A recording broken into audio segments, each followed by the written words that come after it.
ونختم على أبوابهم وكلنا أيديهم ونشهد أرجلهم بما كانوا يكسبون ولو نشاء لطمسنا على أعينهم فاستبصروا الصراط فأنى يبصرون ولو نشاء لمسخناهم على مكانهم فما استطاعوا مضيا ولا يرجعون ومن نعمرهم ننسجه في الخلق أفلا يعقلون ونعلمهم شعرا يهدينا.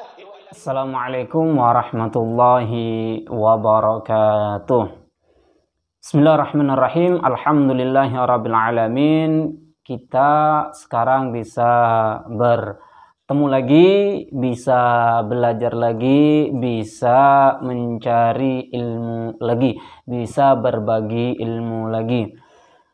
Pada pertemuan kali ini saya akan membahas tentang masalah puasa. Karena sebentar lagi kita akan menghadapi bulan suci Ramadan. Jadi pada pertemuan kali ini, pada pertemuan perdana setelah kita libur, kita akan membahas tentang masalah puasa. Sekarang saya menggunakan kitab Takriratus Sadidah.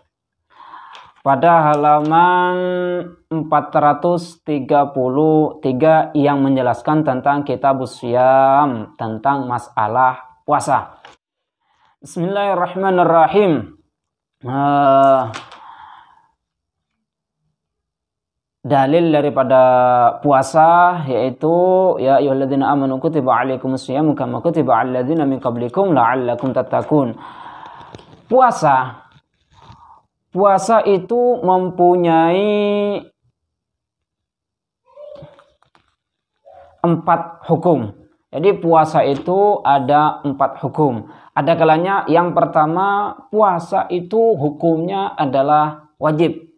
Yang kedua, puasa itu hukumnya sunnah. Dan yang ketiga, puasa bisa jadi hukumnya makruh.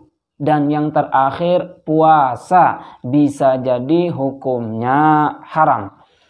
Kita akan bahas satu persatu dari hukum-hukum tersebut. Puasa apa yang dikatakan? Puasa wajib, puasa sunnah, puasa makruh, dan puasa haram. Kita akan bahas satu-satu. Yang pertama adalah al-wajib. Puasa apa yang dihukumi wajib? Di sini disebutkan ada 6 macam puasa yang hukumnya adalah wajib. Yang pertama adalah shaumu Ramadan, yaitu puasa Ramadan. Puasa Ramadan itu hukumnya adalah wajib.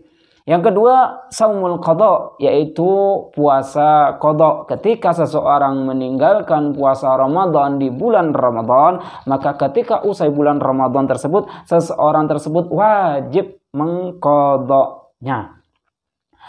Yang ketiga daripada macam-macam puasa wajib yaitu shaumul kafarah, yaitu kafarahnya zihar atau membunuh atau berhubungan suami istri saat Ramadan. Maka itu juga hukumnya adalah wajib.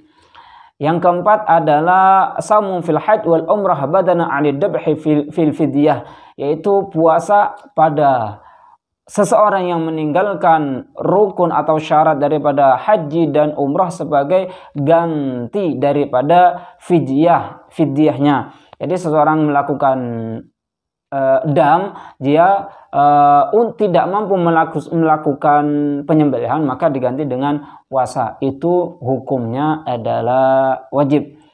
Yang berikutnya, yang kelima, yang tergolong puasa wajib yaitu shaumu fil istisqa idza amaral hakim. Puasa untuk melaksanakan sholat istisqa apabila puasa tersebut diperintahkan oleh aparat pemerintah, maka hukumnya adalah wajib. Jadi seandainya ada suatu tempat yang kekurangan air, kemudian warga tersebut diperintahkan oleh pemimpinnya untuk melaksanakan sholat istisqa, dan sebelum sholat istisqa diperintahkan untuk puasa, maka puasa tersebut menjadi hukumnya adalah wajib.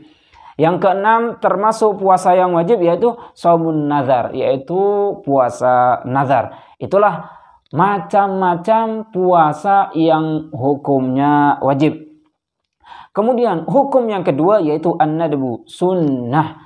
Puasa dihukumi sunnah itu terbagi menjadi 3. Yang pertama, mayatakar bitakar sinin, yaitu puasa sunnah dengan mengulang-ulangnya tahun. Kapan itu? saumu yaumil arafah, tanggal Arafah, hari Arafah, wa tasawu Asyura, hari Tasu'a dan Asyura, wal hadi asyar min Muharram, wa sitta min Syawal, wal ashhurul hurum, wal asyr awal min Dzulhijjah.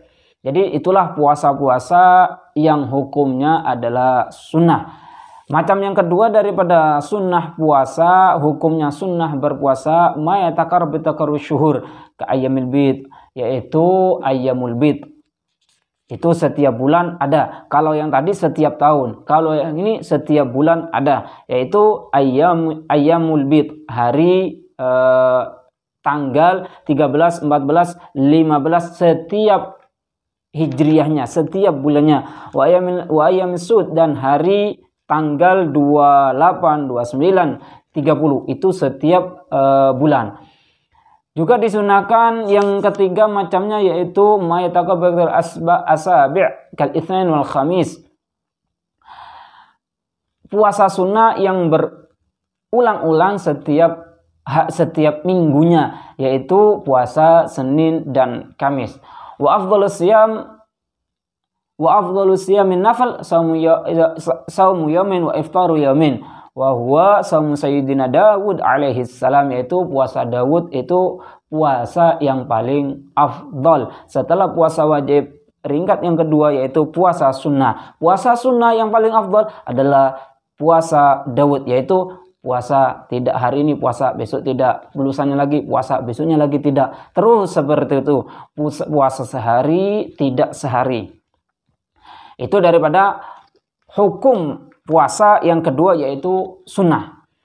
Yang berikutnya adalah makruh. Kapan itu puasa menjadi makruh? Yaitu ifradu yaumil jum'ah wa sab' wa awil ahad, yaitu puasa sehari pada hari Jumat atau hari Sabtu atau hari Ahad.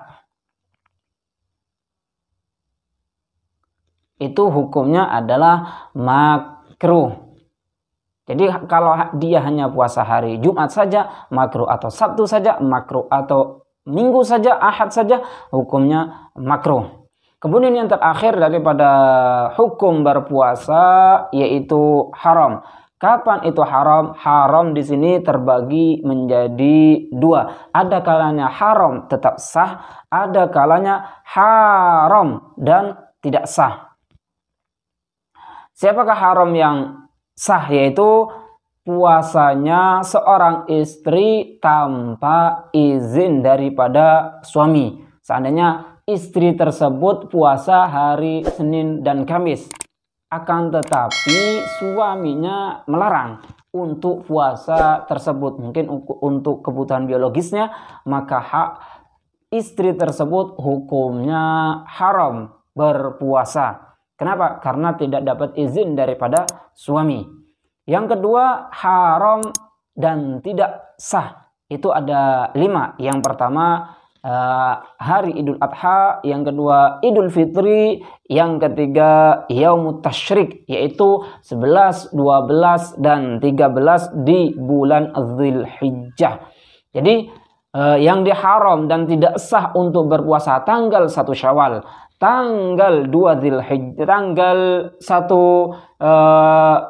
Dzulhijjah, yaitu hari Idul Adha, kemudian tanggal 11-nya Dzulhijjah, tanggal 12-nya Dzulhijjah, tanggal 13-nya Dzulhijjah. Jadi ada 5 hari di situ hukumnya tidak sah dan juga haram. Bukan hanya ada 5, ditambah lagi Saumun nisfil akhir min Sya'ban, yaitu setengah terakhir di bulan Sya'ban. Jadi puasa sekarang sudah menginjak Sya'ban ke bawah, yaitu nisfil akhir min Sya'ban. Jika seseorang tersebut tidak ada kebiasaan untuk puasa sunnah, kok tiba-tiba dia puasa sunnah, hukumnya pun haram dan tidak sah. Atau seseorang tidak ada qadha, tidak ada apa, dia kok tiba-tiba puasa, maka itu hukumnya adalah haram dan tidak sah. Berbeda halnya kalau seandainya seseorang tersebut sudah istiqamah setiap Senin, Kamis puasa, Senin, Kamis puasa, atau seseorang yang mempunyai qadha puasa yang lalu belum sempat mengqadha, maka qadha sekarang hukumnya juga sah, tidak haram. Kenapa? Karena sebab untuk mengqadainya. Kalau yang tadi karena sebab dia sudah istiqamah untuk puasa Senin dan berikutnya Kamis. Yaitu puasa haram dan tidak sah, yaitu yaum syak. Kapan? Yaitu di hari tanggal 30 bulan Sya'ban. Besok Ramadan atau tidak, kita masih ada ragu kok kita puasa, itu juga hukumnya haram dan tidak sah. Berbeda kalau seandainya seseorang yang seperti tadi sudah bertepatan dengan kebiasaan dia setiap hari Kamis atau hari Senin dia puasa, tidak masalah. Kenapa? Karena ada kebiasaan. Atau dia mengqadhanya, punya hutang Ramadan, wajib qadha Ramadan, bersambung dengan Ramadan, tidak masalah. Jadi yang tidak mempunyai kebiasaan atau tanpa ada sebab kemudian dia berpuasa di Sya'ban terakhir, setengah Sya'ban terakhir, maka hukumnya haram dan tidak sah. Itu tentang hukum puasa. Jadi hukum puasa itu terdapat 4 hukum. Ada kalanya wajib, ada kalanya sunnah, ada kalanya makruh, dan bahkan ada kalanya puasa tersebut hukumnya haram. Kemudian kita akan melanjut tentang syarat sahnya puasa. Kita akan dianggap puasanya sah apabila syarat-syaratnya terpenuhi. Yang pertama, Islam. Kalau tidak Islam, maka puasalah terus, puasanya tertolak. Puasanya harus Islam, jami'an nahar, sepanjang hari. Kalau seandainya ada keluar Islam atau murtad, maka tidak sah puasanya. Dari terbitnya matahari, dari terbitnya fajar hingga terbenamnya matahari, statusnya harus Islam. Tidak boleh keluar daripada Islam agar puasa kita itu dihukumi sah. Syarat sah yang kedua yaitu al-aql, yaitu berakal, sadar. Kalau dia sadar, dalam posisi sadar. Dari terbit fajar hingga terbenam matahari itu harus dalam keadaan sadar. Kalau seandainya ada gila, meskipun gila itu sebentar, maka puasanya tidaklah sah. Namun untuk pingsan, seandainya ada seseorang itu dari subuh hingga maghrib pingsan seharian, apakah sah apa tidak? Atau dia minum ketika sahur dikira air, ternyata di situ khamar hingga muskir, hingga dia mabuk. Sampai dari subuh hingga maghrib dalam posisi mabuk seandainya. Bagaimana puasa? Itu nanti akan kita bahas tentang perkara-perkara yang membatalkan puasa. Jadi intinya dari subuh hingga maghrib seseorang tersebut harus berakal. Syarat sah yang berikutnya adalah suci daripada haid dan nifas. Dalam sehari, dari mulai terbitnya fajar hingga terbenamnya matahari, perempuan tersebut haruslah suci daripada haid dan nifas. Kok tiba-tiba perempuan tersebut maghrib kurang 5 menit, 3 menit, 2 menit, walhasil belum maghrib, kok tiba-tiba keluar darah haid, maka puasanya tersebut tidaklah sah. Kenapa? Syaratnya kurang. Kenapa? Karena dia keluar darah haid sebelum habis sebagian di hari tersebut. Jadi perempuan tersebut kalau seandainya keluar darah haid langsung tidak sah puasanya. Namun apabila seseorang perempuan itu tengah hari suci. Dari subuh, dari hari-hari sebelumnya perempuan tersebut dalam posisi keadaan haid. Kemudian siang hari, misal waktu zuhur dia suci. Bagaimanakah dia? Maka di situ disunnahkan untuk imsak, untuk tidak makan dan minum, akan tetapi haram apabila dia niat karena puasa. Kenapa tidak makan? Saya niat puasa, hukumnya haram. Kenapa tidak makan? Misal tidak nafsu makan, tidak masalah. Kenapa? Karena perempuan tersebut tidaklah sah untuk puasa. Kenapa? Karena paginya itu dalam keadaan posisi sedang haid. Kemudian syarat sah yang berikutnya atau yang keempat yaitu al-ilmu biqaunil waqti qabilan lis-shaumi. Dia mengetahui waktu-waktu tersebut diperbolehkan dan sah untuk melaksanakan puasa, maka puasa tersebut menjadi sah. Kalau seandainya, kenapa kok tiba-tiba sepertinya ini adalah Ramadan, masih sepertinya belum yakin, maka hal tersebut tidaklah sah. Dalam artian dia harus yakin bahwa hari tersebut hari diperbolehkan untuk berpuasa. Masyaallah ikhwan rahimakumullah. Itulah tentang syarat sah puasa. Jadi syarat sah puasa, seseorang itu puasanya bisa menjadi sah apabila ada 4 perkara yang terpenuhi. Yang pertama, dia Islam. Yang kedua, dia berakal. Yang ketiga, dia suci dari haid dan nifas. Dan yang terakhir, dia mengetahui bahwa waktu tersebut diperbolehkan dan sah untuk melaksanakan puasa. Kemudian kita akan bahas selanjutnya yaitu syarat wajib puasa. Kapan seseorang itu wajib puasa? Yang pertama adalah al-Islam. Kalau orang tersebut beragama Islam, maka orang tersebut wajib untuk berpuasa. Syarat wajib Islam. Islam dia wajib puasa. Yang kedua at-taklif, yaitu baligh akil, yaitu berakal dan baligh.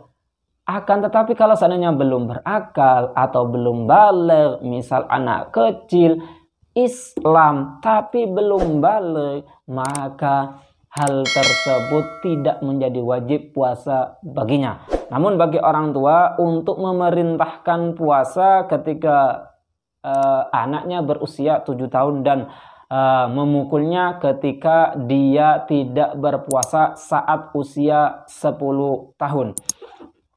Itu kalau sudah mampu untuk melaksanakan puasa. Jadi syarat wajib seseorang itu untuk puasa harus taklif. Apa itu taklif? Berakal dan baligh. Syarat wajib yang berikutnya adalah al-itaqah, yaitu mampu. Baik mampu secara syariat atau mampu secara hissi, secara kenyataan.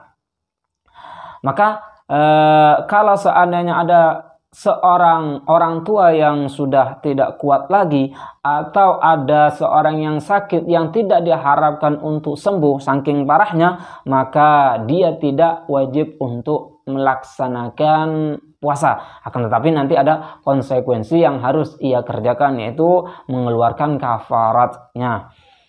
Kemudian atau yang secara syariat dia tidak mampu, apa? Seperti seorang perempuan yang sedang mengalami haid atau mengalami nifas, maka perempuan tersebut dikatakan tidak mampu.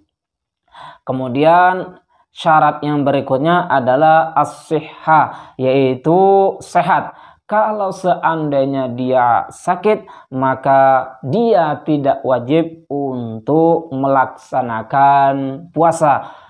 Apa ketentuan seseorang tersebut dikatakan sakit yang diperbolehkan untuk tidak puasa, yaitu ketentuannya sama seperti di bab tayamum. Kalau sekarang kita ikuti anjuran daripada dokter. Kalau seandainya kata dokter tersebut dilarang untuk berpuasa, maka tidak usah puasa. Kenapa? Karena anjurannya dari dokter. Tidak bisa kita mengira-kirakannya sendiri.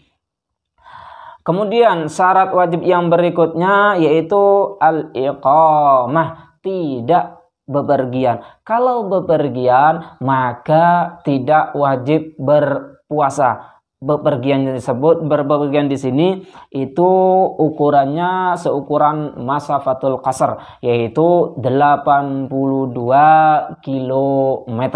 Kalau seandainya ada seseorang mudik, ini biasanya kalau menjelang Idul Fitri banyak orang yang mudik.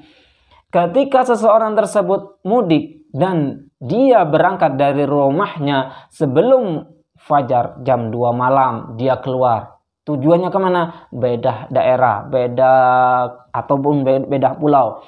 Maka di hari tersebut dia tidak wajib untuk berpuasa. Kenapa? Karena dia sedang dalam posisi musafir. Jadi kapan seseorang itu diperbolehkan untuk tidak puasa? Apabila dia keluar dari daerahnya sebelum fajar shadiq, sebelum subuh. Namun, jika seandainya seseorang tersebut mudik atau bepergian dan bepergiannya itu dilaksanakan atau dilakukan setelah fajar shadiq jam 7 pagi baru berangkat, baru OTW. Kenapa? Baru OTW, maka orang tersebut wajib puasa. Itu di hari yang pertama. Hari kedua dan ketiga dan seterusnya, asal dia belum sampai di lokasi tujuannya, maka diperbolehkan untuk tidak puasa. Misal ada seseorang perjalanan menggunakan motor, misal menggunakan motor, dia berangkat dari rumahnya jam 7 pagi, maka di hari itu dia wajib untuk berpuasa. Di hari itu wajib berpuasa. Kenapa? Karena berangkatnya UTW-nya itu seandainya perjalanan tersebut membutuhkan waktu 6 hari, maka hari pertama dia wajib puasa. Hari berikutnya 2, 3, 4, 5, 6 dia tidak wajib puasa. Kenapa? Karena di 2, 3, 4 sampai 6 ini dikatakan musafir. Berbeda halnya kalau yang contoh yang tadi. Kalau yang tadi itu dari berangkatnya sudah sebelum fajar, yaitu jam 2 malam dia berangkat, maka di hari itu tidak wajib. Paginya tidak wajib, jam 2 malam dia berangkat, hari itu tidak wajib. Berarti dia tidak puasa selama 6 hari full. Itu tidak diwajibkan untuk berpuasa. Kenapa? Dalam posisi musafir. Namun tetap nanti setelah Ramadan usai diwajibkan untuk